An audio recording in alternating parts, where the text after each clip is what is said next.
Ok, vamos lá. Ando. A gente pensa no tempo, Gabriela, como uma coisa única, mas na verdade o tempo tem vários sentidos. O tempo cronos é o medido do relógio, 1 minuto, 1 hora, 1 semana, medido no calendário.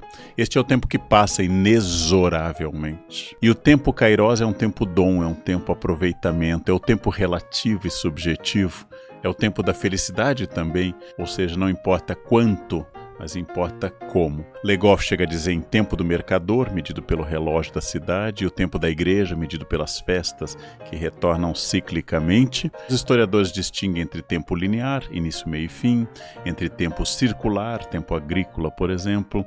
E a frase mais repetitiva e ao mesmo tempo mais densa da Bíblia, Eclesiastes 3, que diz: tudo tem seu tempo e sua hora. Tempo de semear e tempo de colher aquilo que se semeou. Acho que isto é importante para começar a pensar o tempo.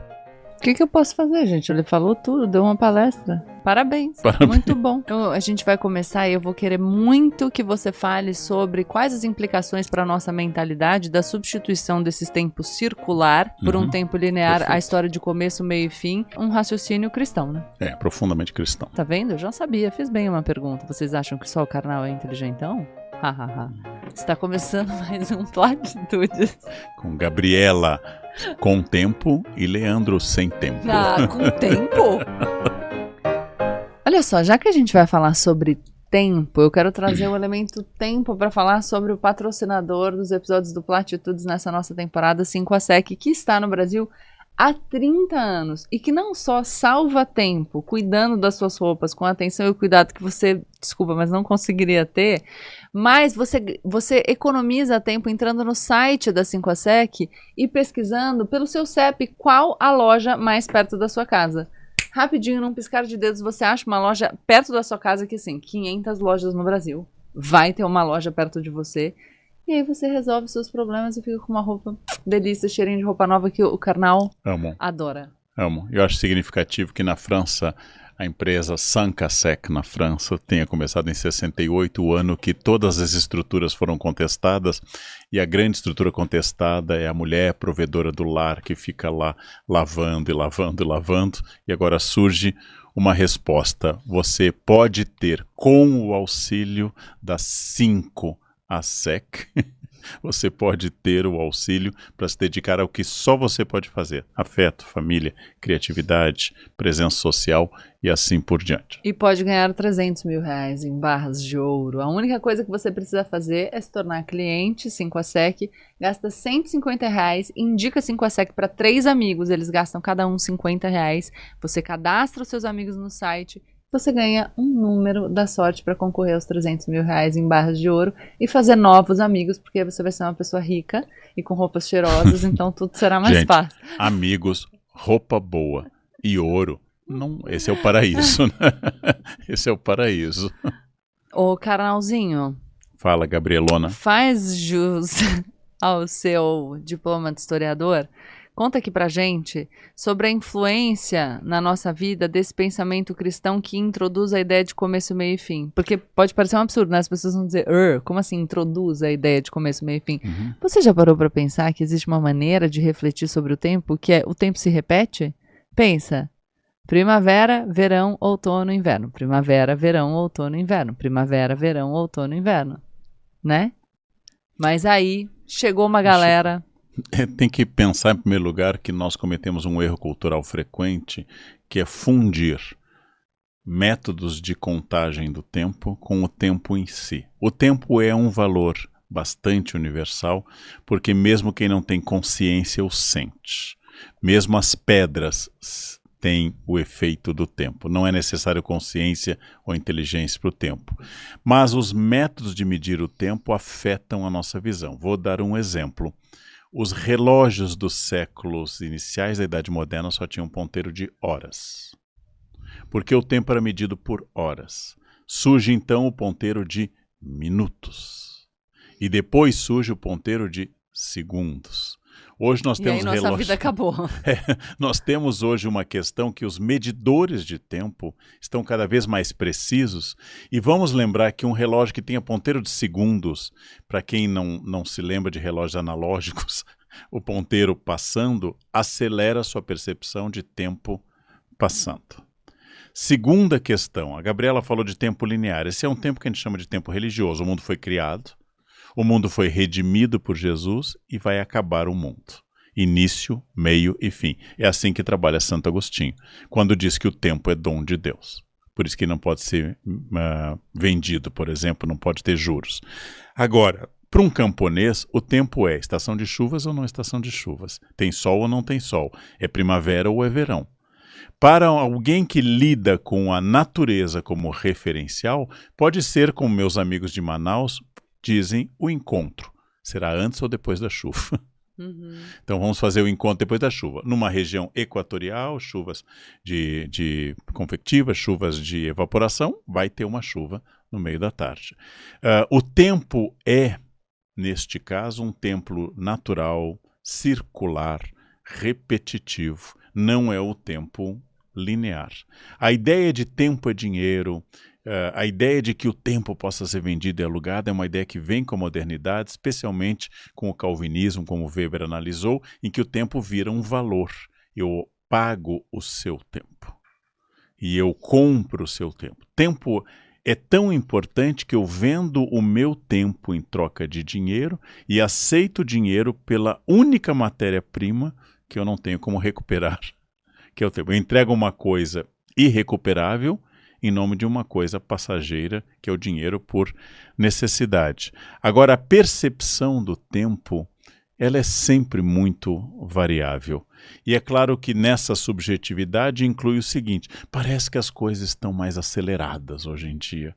Parece que há pouco foi Natal e já é Natal de novo. Tem até uma explicação biológica por que com a idade você acha que o tempo está acelerando, que é o aumento de consciência do tempo. Quando você tem muito tempo pela frente, você não pensa nessa divisão do tempo, o tempo que vai restar e assim por diante. E nós inventamos aleatoriamente, do nada, coisas que não têm nenhum sentido prático, como datas dizendo, este é um ano novo, e este ano novo eu vou poder renovar minhas energias, eu tenho que passar num lugar bom, porque tem energia, vou me vestir de branco, um costume brasileiro e recente, não é muito antigo, e graças a isso eu vou garantir um ano novo propício. O ano começa na Europa quase sempre em março, na primavera, não é à toa que setembro é o 7º mês, setembro, outubro é o 8º mês, porque em latim sai o 8º e o 9º mês. O calendário romano precisa de um curso para entender como ele funcionava. Mas o tempo vai ser percebido de diversas formas. Característica da modernidade.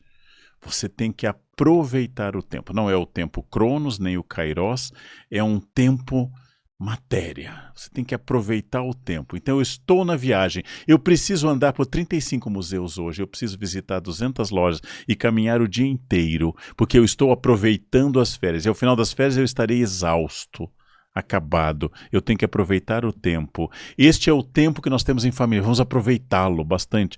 Aproveitar, ou seja, tirar vantagem de, é muito recente também. E esta ansiedade de muitas coisas para ver pode levar, por exemplo, nós falamos de síndrome de Stendhal, porque o escritor francês Stendhal foi a Florença, viu tanta coisa bonita em pouco tempo que ele desmaiou.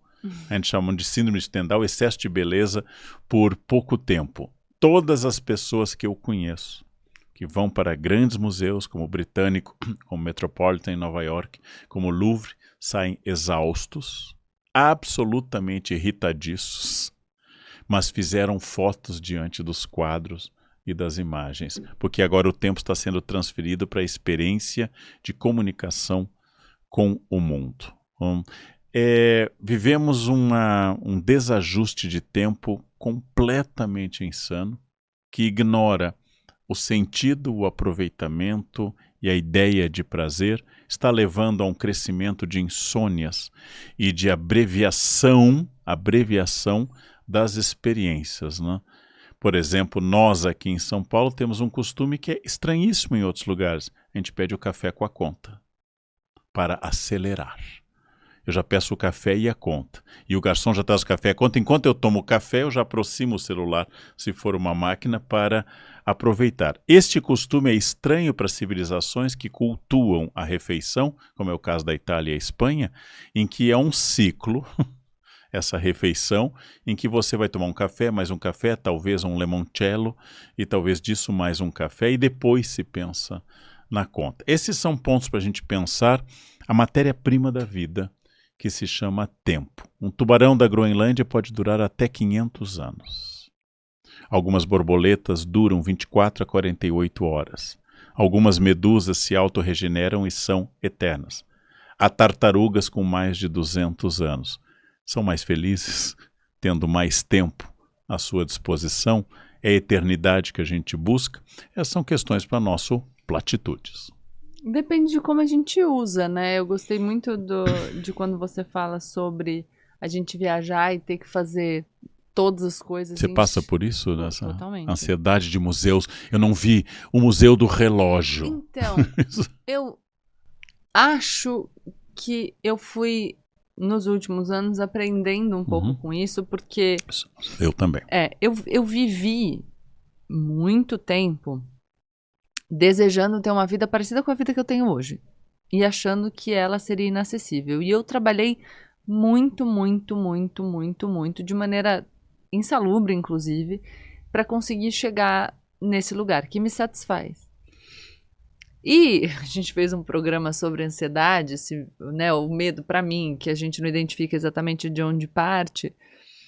Mas eu me pegava muito vivendo as coisas que eu sempre quis viver, e em vez de desfrutando dessas coisas com calma, me entregando mais uma vez a uma produtividade de prazer insana. Eu preciso ir no restaurante, então eu preciso fazer a reserva, eu preciso ir no restaurante, eu preciso sair na hora, eu preciso estar com a roupa, eu preciso ir ao museu, e eu preciso ir em todos, e eu preciso... E eu falava que vai existir algum lugar no qual eu possa só estar ali? No qual eu possa decidir se eu vou para o museu ou não. Por quê? Porque eu fiquei com vontade de sentar na praça e tomar sol. Porque essa é a vontade que eu tenho agora. Então eu tenho pensado muito sobre isso e acho que a gente colocou tudo na dinâmica da performance, né, Karnal? Hoje em dia a gente só fala de ócio produtivo. O ócio produtivo não, o ócio criativo. Mas que, por ser criativo... Demase. É produtivo, então você tá ali descansando mais para que você consiga ter uma performance melhor.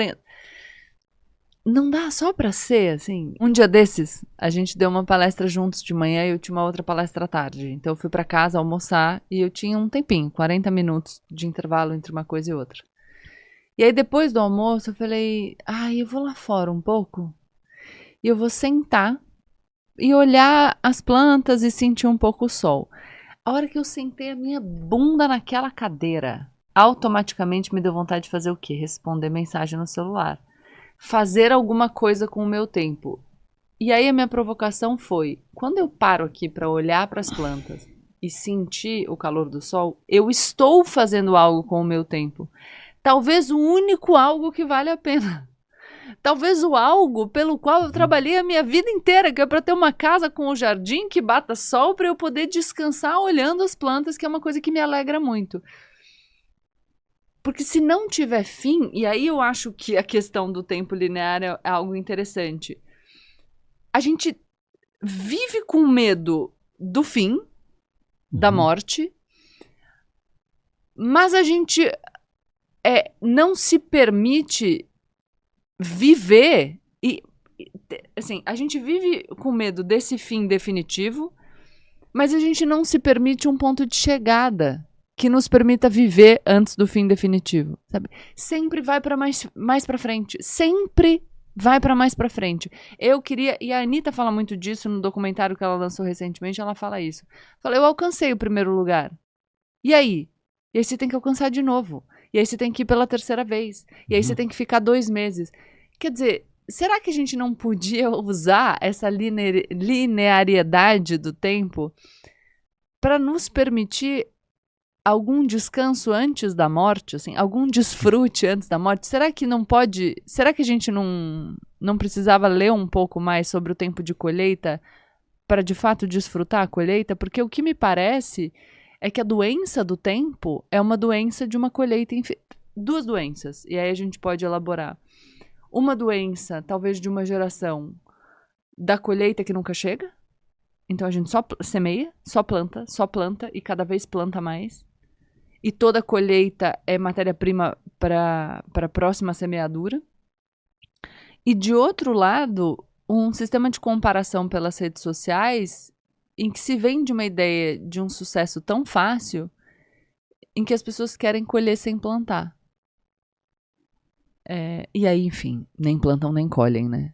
Mas esse tempo kairos que você descreveu, sentar no seu jardim, fruto do seu trabalho e do seu marido, fruto de uma história de esforço e de amor, em que você pode estar ali não tendo a produção como objeto, mas apenas o deleite desse pequeno espaço. Uma vez Cícero escreveu uma coisa muito parecida que um outro filósofo, Epicuro, tinha dito. Uma biblioteca que se abra para um jardim é o grande padrão de felicidade.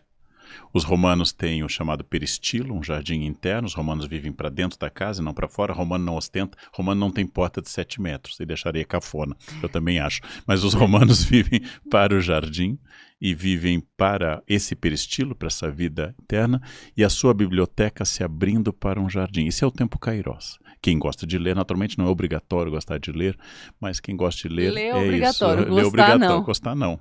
Ler obrigatório, mas não necessariamente gostar. E a outra questão diz respeito a que as memórias de viagem... Quando eu cheguei a São Paulo pela primeira vez em fevereiro de 1987, eu tinha um roteiro. Estou na maior cidade do Brasil, eu tenho acesso agora a aparelhos urbanos como museus que eu não tinha. Então, na primeira semana eu conheci o MASP, o MAC e o MAN, que estava em outro prédio, inclusive na ocasião. Depois eu fui para os outros museus. Museu do Crime na USP, Museu Adoniran Barbosa, Museu do Relógio. Quando eu voltei depois dos 10 primeiros dias em São Paulo, eu já tinha praticamente percorrido todos os museus. E eu voltava dizendo, já conheço São Paulo. Hoje eu acho bobagem isso, porque este cardápio que São Paulo oferece de atividades culturais não são para serem ticados numa maratona cultural. Mas o MASP já pressuporia umas 3 visitas. Ele é um museu que não tem um acervo gigantesco, tem um acervo de muita qualidade, mas é, por exemplo, menor em número de obras do que um Louvre. Pode ser visto em alguns dias, e bem visto. Depois disso eu veria alguma exposição temporária, depois talvez um espaço museu, mas eu já queria colocar, vi a casa do Mário de Andrade na Rua Lopes Chaves, vi a casa Guilherme de Almeida no Pacaembu, eu fui ticando. E hoje eu vejo que é um erro. Eu fiz uma viagem, a mais recente que eu estive em Roma. Roma é uma cidade que eu já fui muitas vezes, e eu quis mostrar ao Vitor uma estátua do Bernini chamada O Êxtase da Beata Albertoni, que fica em Trastevere, na igreja de São Francesco Repa. E depois que eu vi a estátua, que é maravilhosa, é um êxtase inclusive que eu acho superior ao de Santa Teresa, lá do outro lado, eu atravessei por uma cantina popular, tão popular que não tinha cardápio. A mulher informava o que ela tinha cozinhado no dia. Só tinha vinho da casa, que não tinha procedência, ela diz, italiano. Então era alguma coisa entre os Alpes e a Tunísia, era italiano. E ela me serviu uma lasanha e um vinho da casa. Era muito frio, era janeiro e o sol bateu. Vitor fez fotos do que ele chamou do momento oceânico do Leandro. O momento oceânico é uma expressão freudiana, de uma correspondência que ele teve. Eu diria que este almoço no restaurante, que não é o La Pergola, o melhor restaurante de Roma, não é um restaurante estrelado, não é o restaurante tradicional que eu gosto em Roma, do Il Ladrone, mas é um restaurante, uma cantina simples, sentado na calçada, em frente a São Francesco Repa. Foi o momento mais feliz da viagem para mim. Já tinha visto o que eu queria ver, já sabia.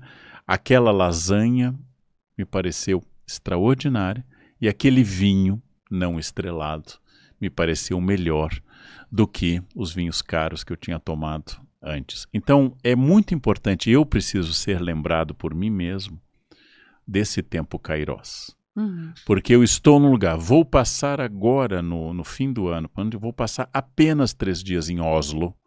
Eu já fui a Oslo. Eu tenho que ver rapidamente o Museu Munch, eu tenho que ver rapidamente o Museu do Barco Viking, eu tenho que ver Ibsen, eu tenho que ver tudo. Eu começo a ficar ansioso. Eu quero ver a aurora boreal. Eu quero ver neve e eu quero comer calmamente. É só a segunda vez que eu vou a Oslo. Eu não sou um conhecedor da Península Escandinava. É só a segunda vez. Então, eu quero aproveitar. Eu quero aproveitar. Aproveitar no sentido de sem planilha Excel. Sem planilha Excel. E isto para mim hoje, se você me disser, vamos fazer uma viagem com 20 cidades, eu diria, eu prefiro ficar numa grande cidade como Paris, no mesmo hotel, e ficar saindo, por exemplo, vamos a Saint-Michel e de volta, vamos a Estrasburgo, tem TGV, tem trem rápido até Lyon, vamos almoçar em Lyon e voltar, porque a gastronomia de Lyon é maravilhosa. Eu prefiro fazer isso hoje, sem mudar de hotel. Eu experimento algo parecido com você, e acho que quando a gente fala e acaba dando como exemplo, em vez de ir para várias cidades, eu prefiro ficar em Paris, talvez quem nos ouça diga, e com razão, mas você precisa ter ido muitas vezes para vários países para poder dizer que agora você só quer ficar em Paris. Eu concordo. Mas o que hoje em dia eu tenho pensado é claro que é ótimo ir para Paris e para Roma, e é bom conhecer os museus de lá, mas eu sequer sinto mais essa urgência. Eu prefiro aproveitar com calma o acervo do MASP e fazer um almoço gostoso e caminhar com tranquilidade, do que pensar que eu preciso ir para outro lugar para conhecer as outras coisas. Porque até isso causa uma certa urgência. Eu tinha um plano, ainda não abandonei, mas eu tenho muita vontade, com a Ava ainda pequena, de passar estadias mais prolongadas no mesmo lugar. Sei lá, em Nova York, em Paris, eu comentei isso com você há poucos dias. E eu tava fazendo esse plano, e eu tinha alguns projetos aqui, então eu ia ficar meio encavalado, porque era uma estadia de curto prazo, os preços estavam caríssimos, porque afinal a cotação de dólar e euro para cá muito alto. Eu conseguiria pagar, poderia fazer essa viagem. Mas chegou uma hora que eu falei, será que eu tô trabalhando para fugir? Será que eu tô fazendo isso porque eu não consigo desfrutar aqui onde é a minha casa, no Brasil, com as coisas que eu tenho aqui? Por que é que para aproveitar eu preciso ir embora? Por que é que para eu pensar em desfrutar, em usufruir desse deleite, eu preciso ir embora? E eu digo isso porque a gente cresce achando que a felicidade, ou o deleite, o desfrute, vai estar ali quando a gente conseguir pagar a nossa viagem para Disney, ou quando finalmente a gente realizar o sonho de ir para Paris, ou quando, nossa, depois de muito esforço a gente conseguiu organizar aquela viagem para Itália. E eu sei que eu falo do lugar de quem já foi para esses lugares. Mas é que eu realmente acho que isso é mais uma versão do a felicidade tá depois daquela realização, tá depois daquela conquista. E aí a gente passa a vida inteira correndo. Eu me lembro de entrar no banho um dia, e eu tinha postado na Mega da Virada, e eu pensei assim, nossa, o que eu ia fazer se eu ganhasse na Mega da Virada? A delícia, né? Quando eu tô com insônia, às vezes eu penso nisso, que me ajuda a acalmar pra dormir. Você também? Eu adoro. Desde pequena. Eu nunca joguei. Nunca? Maravilhoso viver nessa expectativa. Bom, eu falei, o que eu faria se eu ganhasse na Mega da Virada? Assim, entrando no banho. Eu falei, eu acho que eu faria X projetos pessoais com mais tranquilidade, sem me preocupar tanto com o resultado. E aí eu parei e falei, eu já posso fazer isso. De novo, eu falo de um lugar de privilégio. É claro que a gente precisa das nossas necessidades atendidas. É claro que a gente gosta de viajar, mas precisa estar fora daqui, depois de amanhã, além daquela conquista. Não pode estar... A felicidade é tempo, eu sei, mas é esse excesso de amanhã, de depois. É fundamental a gente voltar um pouco mais pro agora. E eu não sei se eu tô vivendo isso num ano particular, enfim, porque meu pai morreu com 39 anos, né? Eu tenho 39. Outro dia eu tava falando, tem uma viagem deliciosa que eu adoraria fazer com a minha filha. Eu falei, mas eu vou esperar ela ficar um pouco mais velha. Aí eu falei pro Thiago, Thiago, não sei se eu vou estar aqui. Sei lá, que insuportável essa coisa de que não pode ser com o ordinário. E no fim, era uma porcaria de uma lasanha com sol. Caceta. Não precisava estar lá. Entendeu? Tem lasanha com sol aqui, eu faço uma pra você se você quiser. Mas, lógico, não vai ser tão boa. Mas entende? Me angustia muito esse tempo do sempre do depois, e sempre correndo. E aí quando chega no depois, porque chega na viagem, aí você precisa fazer todos os museus e todas as coisas, e entender tudo, e caminhar com pressa. Que inferno, gente! Que hora! Espero mesmo que tenha vida depois da morte, que ela seja um pouco mais devagar, porque senão, puta merda! Rápido e devagar. Não, mas não é! Deus do céu! Você sabe que eu me lembrei de um grande amigo meu, eu sou padrinho de casamento, e o filho deles tinha 2 anos, eles compraram uma motinho elétrica que acendia, piscava, desfilava, e descobriram que a criança amou a caixa. Porque ele entrava na caixa, saía, ele se divertiu horrores com a caixa de papelão. A motinho não causou o mesmo encantamento. Eu acho curioso, não se trata de um clichê, o valor das pequenas coisas. O verdadeiro clichê talvez seja que é estar onde você está. Esta é a metáfora das cidades e as serras do Eça de Queiroz. Enquanto Jacinto, o príncipe da Graventura, estava em Paris, cercado dos luxos do mais complexo sistema civilizacional do XIX, que era Paris, ele não estava feliz.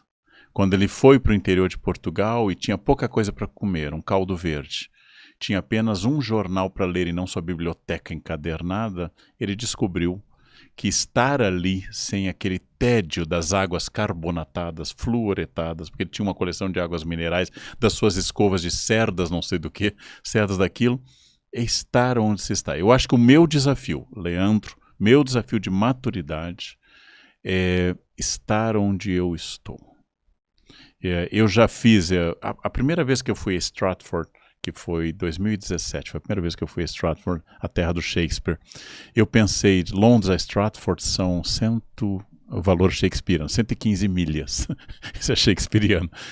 E eu disse assim, eu posso parar no meio em Oxford. E aí eu visito o museu de Oxford, que eu não conhecia, que é um museu de instrumentos musicais. Eu vou parar, mas quem vai a Oxford vai a Cambridge, porque afinal é uma dissidência feliz. Cambridge está um pouquinho mais distante, né? Mas eu vou pular Stonehenge, eu vou pular o maior monumento de megalitos.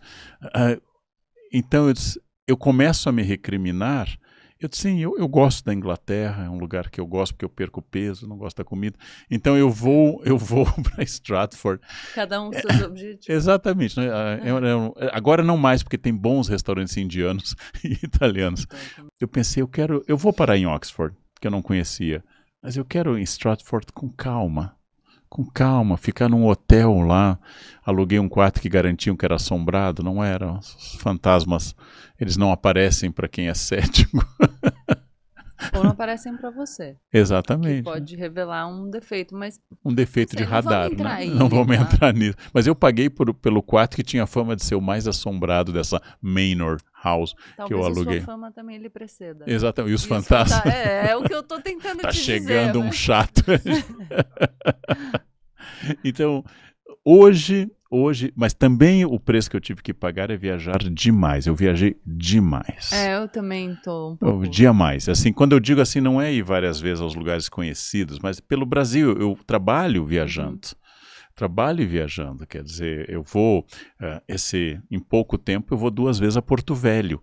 Tem gente que passa a existência sem ir a Porto Velho. Recentemente eu fui para Macapá e uma pessoa escreveu nas minhas redes, quando você volta para Macapá? Eu falei, mas... Eu já fui várias vezes, porque eu passei 15 dias dando pós-graduação na Universidade Nadou Federal. no Amazonas? Não, isso não. Eu visitei o Forte São José. Tem gente que precisa só de 2 diárias. Só de 2 diárias. Não nadei no Rio Amazonas. O forte não. É lindo, né? O forte é lindo. Dos modelos de forte Vauban no Brasil, de forte em forma de estrela, é o meu preferido. Mas então, tem um momento que você não precisa mais tanto. E aí uma outra coisa sobre tempo. Nosso foco. Eu tenho profundo prazer em ficar em casa. Eu também. Profundo prazer. Assim, ficar lendo em casa, em silêncio, botando uma musiquinha. Nossa. Sem musiquinha. Eu tenho profundo prazer. Ouve. The Sound of Silence.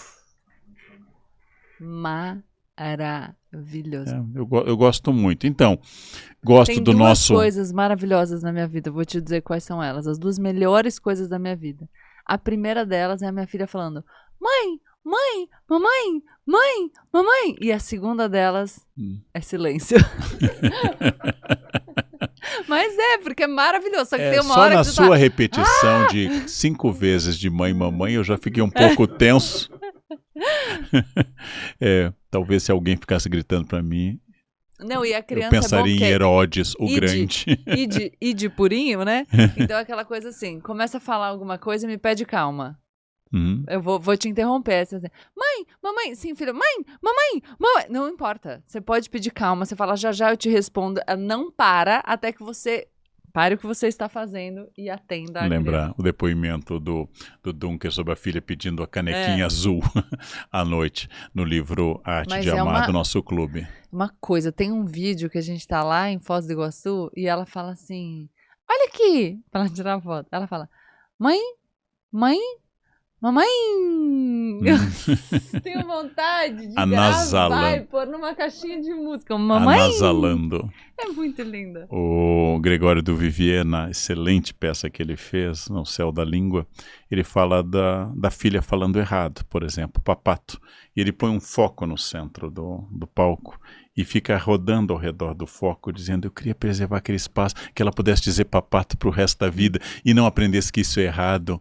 E ele diz: o espanhol nada mais é que um rei que protegeu sua filha. A filha disse cocodrilo e ele... e ele manteve cocodrilo, porque é estranho o cocodrilo, né? Pergunta. A filha dizia pergunta e ele pensou: eu vou manter isso e vou espalhar por toda a Espanha. Nada mais é do que um pai querendo preservar um momento epifânico, um momento kairós, um momento epifania, uma revelação, um momento em que você esteve presente e, mais importante, Gabriela, sua descrição de felicidade familiar.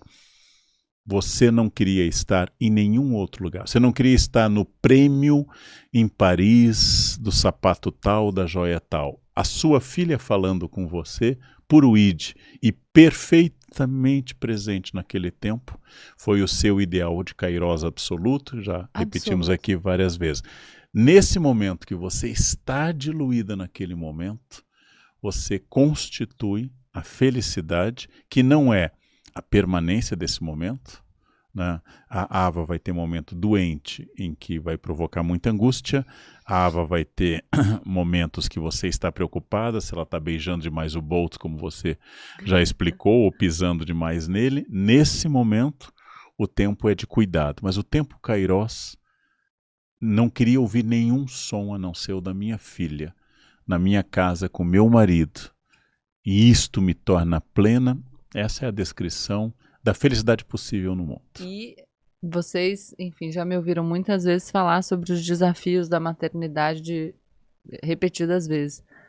Mas, carnal, tem uma coisa que essa relação construída com nossos filhos é inacreditável. Quando ela me olha... Assim, ela está olhar inteira, de amor, porque ela está inteira. Eu não sei, eu vou ser mais crítico do que isso. Eu não sei se o olhar é de amor, mas é o olhar de quem espera só o bem de você. porque você só faz bem a ela. Então, o que você está chamando de amor é o olhar entregue de alguém que olha para você como talvez uma alma olhe para Deus. Eu só espero o bem, sem medo, com entrega perfeitamente confiável, né? Perfeitamente entregável. Né? É possível chamar isso de amor, mas Nossa, naturalmente... mas é muito delicioso. Mas o amor seu, com certeza. O amor dela é algo que vai crescer. Não, o amor meu e o meu amor por mim também, porque quando eu me vejo olhada por ela daquele jeito, sim. Pô, aí eu falo... Esse é o lado bonito narcísico, né? No sentido positivo de Narciso. Eu fiz isso, a Ava, e eu crio e ela me devolve. Mas é curioso porque na nossa cultura as mães amam mesmo quando os filhos não retribuem esse olhar, mesmo quando eles transgridem, mesmo quando eles delinquem. Eu gosto desse verbo, delinquir. É isso, é a história dos presídios que o Drauzio Varela conta. No presídio masculino tem fila de mães com o combo. No feminino não tem fila de pais. Uma socialização do cuidado, né? E também uma leitura de gênero do cuidado. Né? Exatamente, a socialização nesse sentido. E é muito bonito porque você fez uma linda descrição do que seria o tempo que supera sua ida à l'Orangerie em Paris, ao Jeu de Paume, ao Museu Marmottan, ao Museu do Louvre, a todos os museus de Paris. Eu conheço em Paris o Museu do Tabaco. Eu conheço em Paris, no Pigalle, o Museu do Sexo. Tá pior que eu. Eu conheço o Museu de la Pipette, das bonecas. Aliás, muito bonito. A Ava talvez, não sei se é o momento ideal para ela, bonecas egípcias, bonecas medievais, bonecas de porcelana do 19, todas assustadoras. As bonecas de porcelana do 19 não dá para ver à noite. Quem acha que o medo surgiu com o bebê reborn? Nossa! Esse Museu de la Pipette, as Anabeles do museu. O Museu de la Pipette é ótimo. Eu conheço o Museu des Égouts, o Museu dos Esgotos, mas eu gosto disso. Então, por exemplo, um museu que me faz pensar, eu fui tanto em Londres quanto em Paris. Londres é o primeiro grande sistema de esgoto e Paris logo em seguida. Como é que eles pensaram saneamento? Londres, depois do grande fedor de 1858, das epidemias de cólera, como é que você pensa o saneamento da cidade? Tudo isso eu aprendo no museu. Não, é maravilhoso, não estou dizendo que não seja, mas é que essa só que eu queria fazer incessante. Eu queria fazer isso muitas vezes. E Londres, que os museus são quase todos gratuitos, é mais fácil ainda, porque Paris você vai ter um limitador da sua curiosidade. Mas o que eu acho é que é essa sucessão que não é uma sucessão infinita. Não tem um momento em que você diga, tudo bem, então eu posso só sentar e assistir o tempo passando. Você quer saber, voltamos ao tempo e a degustação do tempo Kairós. Em Paris tem um bar de águas. Só águas, não tem nada mais para beber. É a única coisa que o Vitor faz quando ele vai para Paris. Ele adora. Então você vai tomar uma água do Jura, você vai tomar uma água... E eles descrevem. É claro que eles descrevem como se fosse um enólogo afetado. Isso aqui tem a bioluminescência mais o pH tal, e você toma, e eles agitam, e eles fazem, e ele leva ao nariz, e eu penso, mas uma água tem que ser inodora. Mas é que algumas têm enxofre. Então você sente, são boas para a pele, apesar de ter cheiro de inferno, né? Que é enxofre.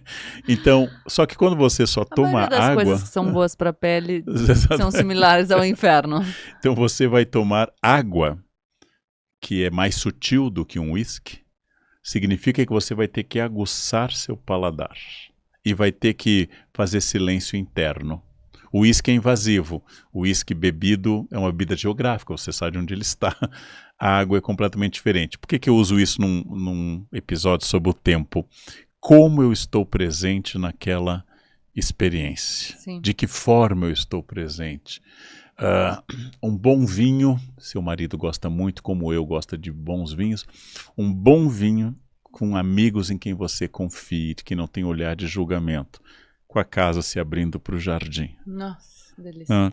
Absolutamente maravilhoso. E nem sempre é possível, porque no outro dia você vai estar num transporte apertado, ou dentro de um avião, ou dentro de um ônibus, ou dentro do metrô, mas aí aquela experiência de tempo, Kairós, lhe acompanha.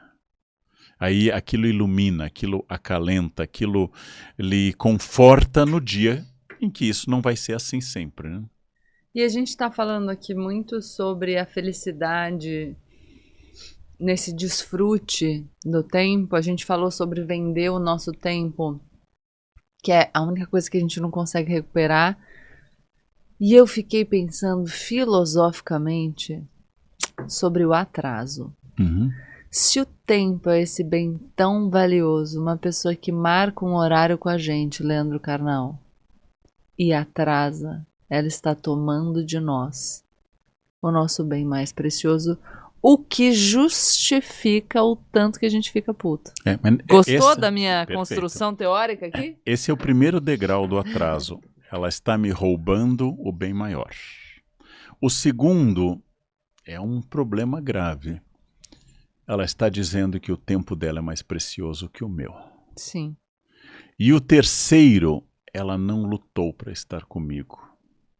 E eu acho que eu sou muito... Pode acontecer atraso com qualquer pessoa. Mas eu quero que a pessoa atrasada saiba que houve algo. Uhum. E este algo tem que ser enunciado. Tá? Eu já estive em muitos lugares e como cada um se relaciona com o tempo é completamente diferente.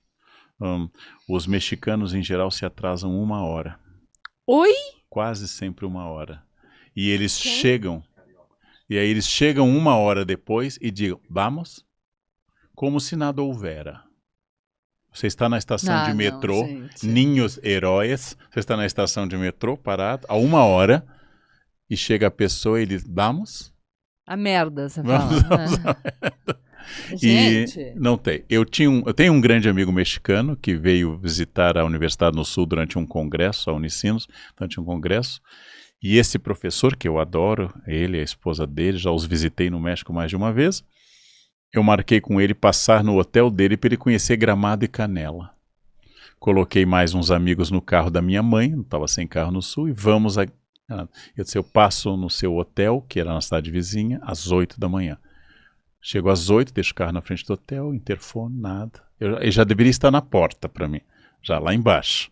Fico ligando, nada. Daqui a 20 minutos ele desce sonolento.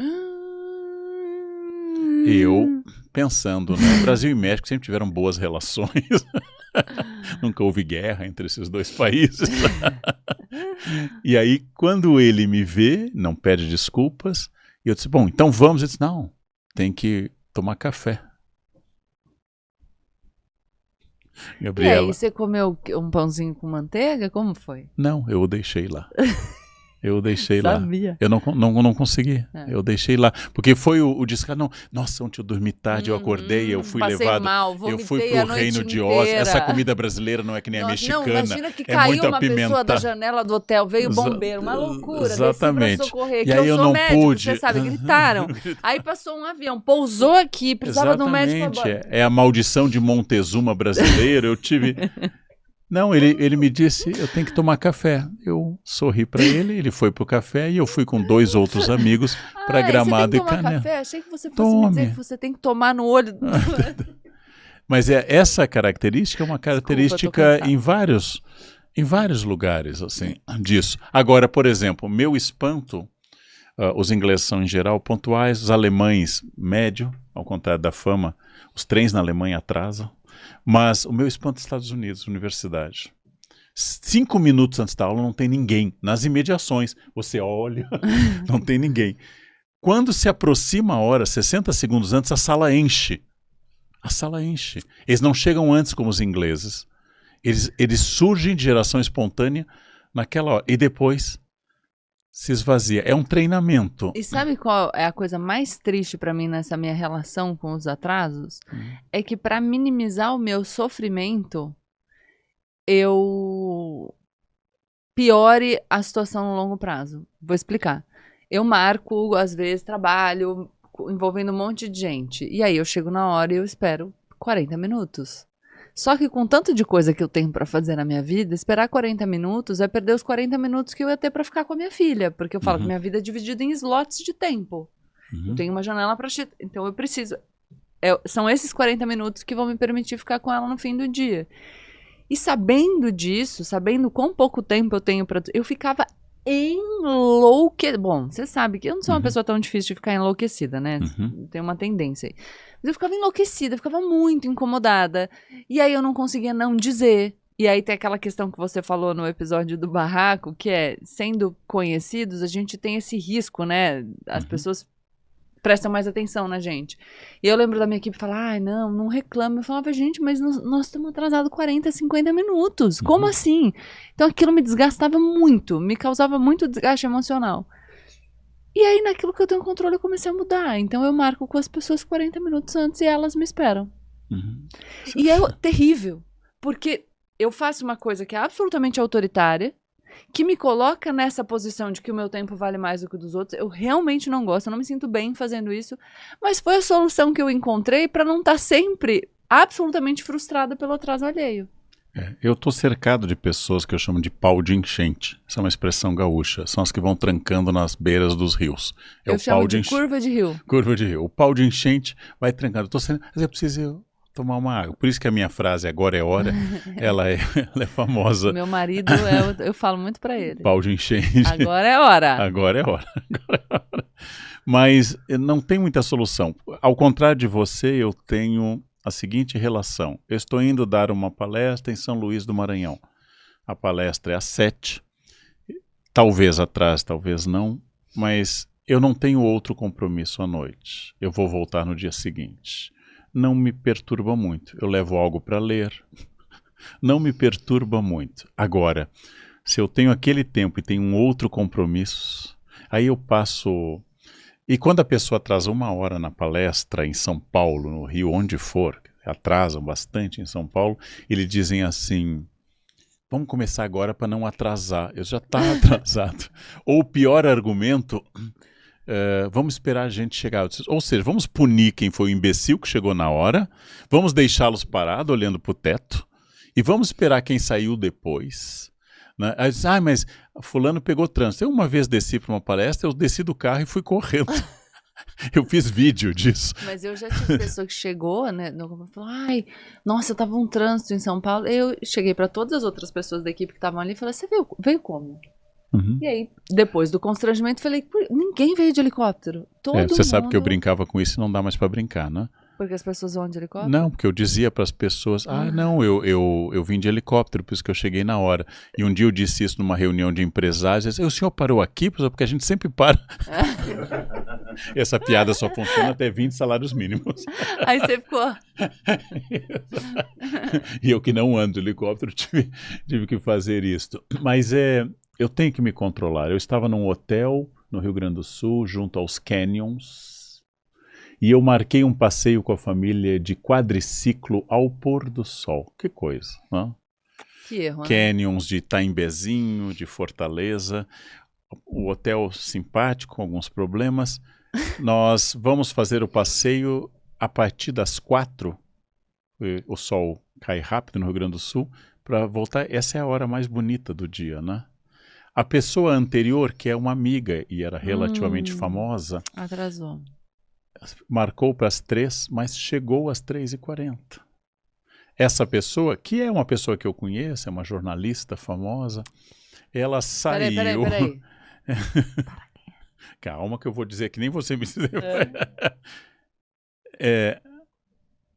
Ela atrasou, essa pessoa. E eu gosto dela, já fui no programa dela, eu gosto dela.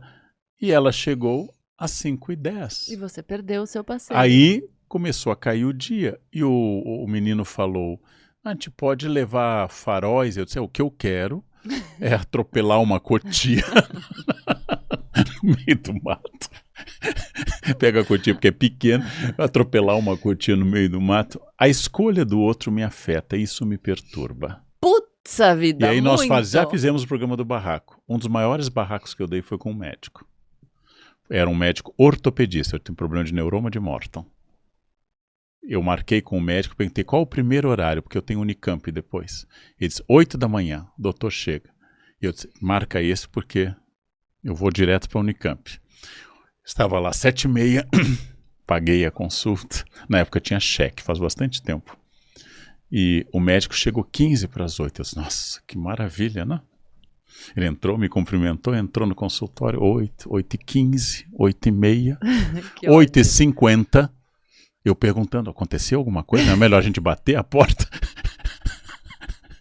8h50, o médico disse para eu entrar. E eu falei assim, houve alguma coisa, doutor? Já com tom duro. Ele disse, não, é que quando eu chego eu gosto de ver os e-mails. Ele me tirou do sério. Eu comecei a gritar com ele. Eu disse, eu sou doutor. Eu sou doutor. Você é um bacharel em medicina. Você é muito menos estudado do que eu. Meu tempo é mais precioso. Sou chefe de departamento. Eu dou palestras. Eu fui por causa do tempo. Porque ele me fez ficar 50 minutos para ele ver e-mail. Eu fui, peguei o meu cheque. Desculpa. Eu vi que você estava sentado lá, eu entrei aqui, me ligou uma pessoa com uma urgência. Exatamente, caiu. Não, sabe, pra mim, sabe o que ele tá falando? Vou te dizer, ele tá falando assim, te chamei 8h50 porque você é um merda, que não significa nada pra mim, porque eu me acho absolutamente superior a você, e mesmo que eu tenha marcado com você às 8 horas da manhã, eu decidi fazer outra coisa e te deixei lá esperando, porque sei que você vai sentar a bunda, esperar e ainda pagar por isso. Seu cocô. Sabe o que eu entendo? É isso que... Sabe o que eu entendo? Assim, no fim do dia, ele atendeu pessoas, algumas pessoas tiveram que narrar problemas. É difícil controlar a sequência. Paciente, mas eu estava no amanhecer. É porque não quis, porque não tá Exatamente, nem aí. ele faz. Eu não sei se ele voltou a fazer. Você gosta de olhar e-mail? Quando você chega, nenhum problema. Chega às 7, marca o primeiro paciente às 8. Olha! Não, mas essa é uma precisa de uma inteligência superior para sugerir essa solução. Precisa ser doutor e não bacharel em medicina. Nossa senhora, já que a gente está falando de tempo, vamos falar de gestão. Vamos dar uma dica para esse doutor. Cadê? O ortopedia. Gestão de tempo. Você tem uma clínica, um consultório. Você atenderá pacientes. Você vai marcar com essas pessoas o horário. É claro que no decorrer do dia você pode ter um imprevisto e atrasar a consulta. Mas aí você vai estabelecer uma média de tempo de duração da consulta. E vai tentar se ater àquele tempo. Mas o primeiro dos seus pacientes, você marcou às 8. Só que tem um problema. Qual é o problema? O desafio. Você gosta de olhar os seus e-mails quando você chega no consultório. O que você vai fazer? A. Atrasar a consulta do seu paciente em 50 minutos e, consequentemente, atrasar todas as demais. Ou B. Chegar mais cedo na puta que pariu do escritório, do consultório, ler os seus e-mails e ter a decência de respeitar o horário que você marcou com as pessoas. Gabriela, eu dirigi até Campinas. Vergonha na cara. Uma dica de gestão de tempo. Vergonha na sua fuça. Eu dirigi até Campinas trêmulo. Porque eu gritei muito, mas eu gritei... É bom às vezes. Eu gritei muito. As pessoas às vezes já me disseram assim, você fala gritando. Eu disse, não, eu vou lhe mostrar uma vez, eu fiz isso uma vez, inclusive com a minha secretária, para dizer, eu vou lhe mostrar só como exemplo didático o que sou eu gritando. Mostra pra gente aqui agora. Não, porque já que ele sugeriu. E ligaram lá da portaria para saber se estava ocorrendo alguma coisa. Distancia um pouquinho do microfone. Eu confio em você. E eu sei que você confia, mas as pessoas têm que ter a fantasia que eu sou calmo. Tá. E eu não gosto disso porque me perturba. O fio da meada, ó. Eu me perturbo com isso. Também. Eu me perturbo. Naturalmente, não continuei com ele, falo mal sempre que eu posso. Como ele chama? CRM, número. Atenção. Não, mas e usar como argumento, eu sou doutor, eu disse assim, não, meu filho, você é um bacharel em medicina. E assim, você poder... Querido, quando você estava puxando fumo na USP, eu estava defendendo tese. Mas não importa, não importa. É que você sabe com quem você está falando. E aí, vamos lá, que agora... Agora. Você é um indivíduo livre. Você pode não marcar ninguém de manhã. Você pode chegar no seu consultório às 8 e começar a atender às 2 da tarde. Eu não tenho nada a ver com isso, a não ser que você marque um horário comigo e aí você impõe a sua vontade sobre a minha. Isso não tem nada a ver com ser doutor. Nada a ver. Não existe uma lei que diga pessoas que possuem o título de doutorado poderão atrasar os seus... poderão descumprir contratos estabelecidos livremente. É um contrato. Eu tenho esse título de doutor e não atraso. Não importa. Não me interessa quem é você. Você concordou com outra pessoa. A gente é louco do atraso, sabe que hein? Nossa senhora, que problema. Vamos fazer terapia? Eu faço, mas não tem adiantado muito. Eu comecei a dar aula numa faculdade aqui de São Paulo, muito famosa. E eu não lembro exatamente, mas acho que a aula começava às 7 ou 7h15. E alguém me disse, não suba que os alunos só sobem 7h30. Era uma coisa assim. E eu disse, bom, se eu não subir, é óbvio que os alunos são inteligentes. Se aquela pessoa quisesse, ela não subia antes das Exatamente. 7h30. E eu comecei a subir na hora. De fato, no primeiro dia foi um susto. Já isso. E com o tempo, eu instituí uma revolução. A aula começaria na hora que ela está prevista. É assim, eu me sinto como professor se eu chegar atrasado a uma aula universitária, onde as pessoas, especialmente na universidade pública, não dão muita importância para o horário. Apesar de trabalharem muito, não dão muita importância para o horário. Eu me sinto roubando algo. É como se a pessoa comprasse no meu açougue 1 quilo e entregasse 700 gramas.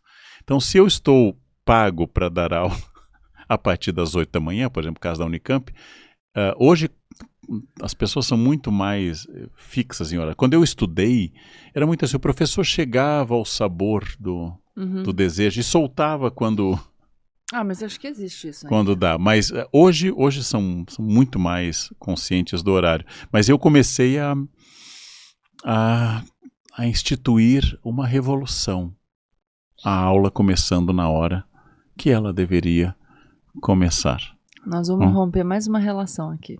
Já perdemos uma seguidora no caso do cachorro.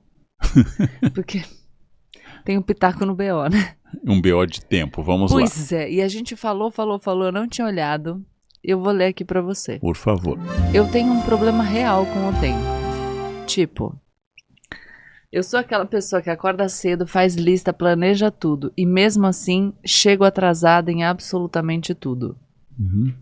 E não é de propósito. É que na minha cabeça, tudo leva 5 minutos.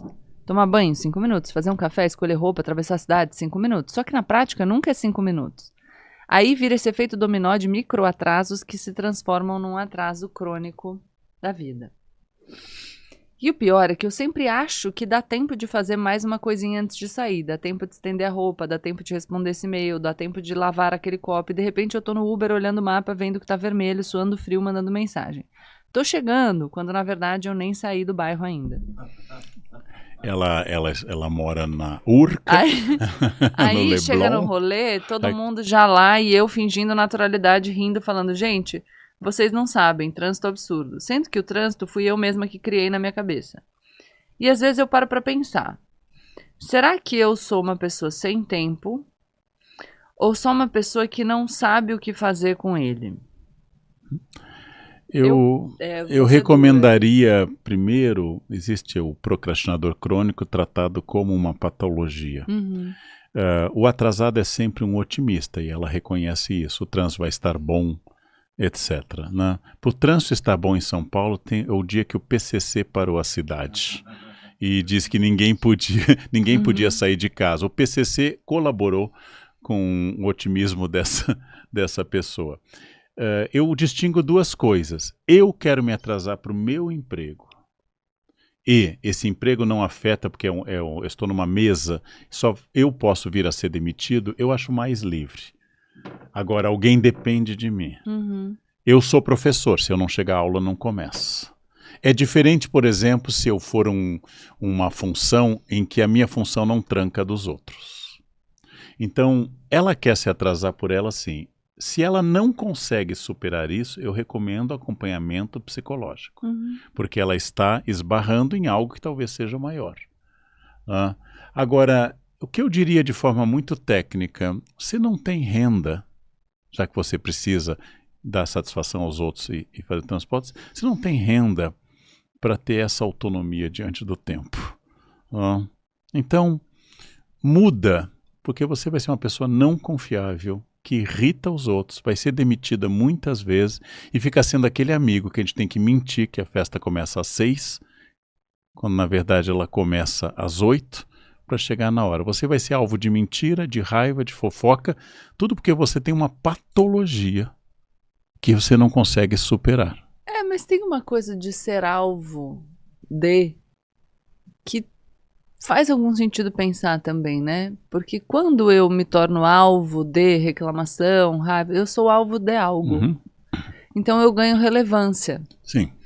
Porque ainda que seja uma relevância negativa, a gente falou no episódio do barraco sobre como muitas vezes uma falta de maturidade para comunicar uma demanda faz com que você crie o barraco para ser visto.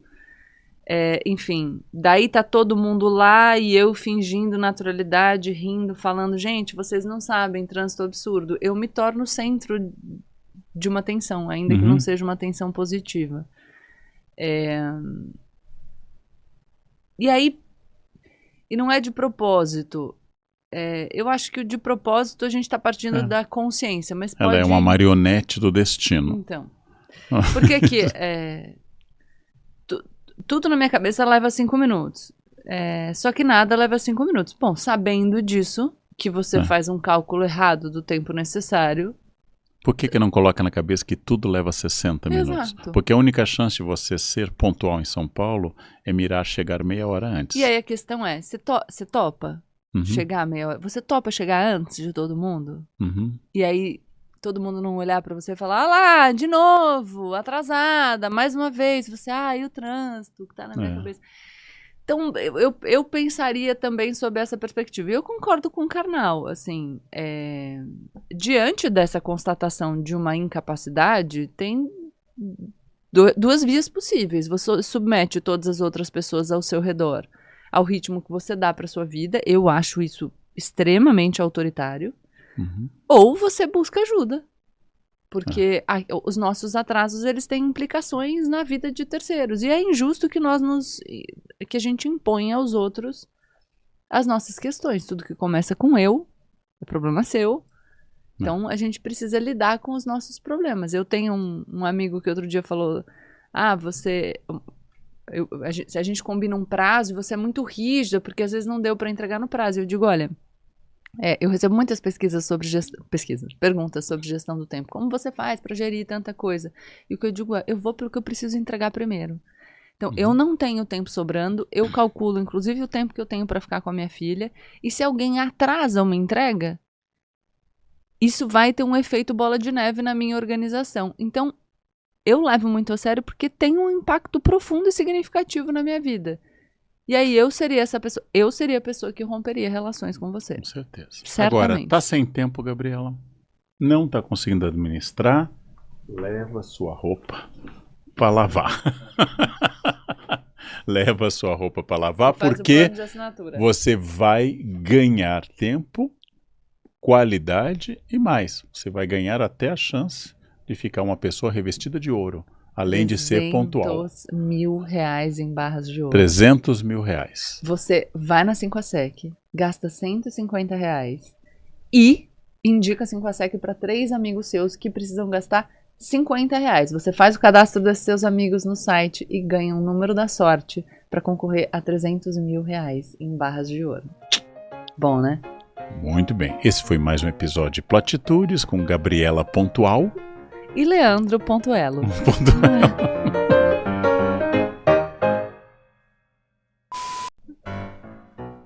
Ai, mas não, pô. Rimaria com Karnal.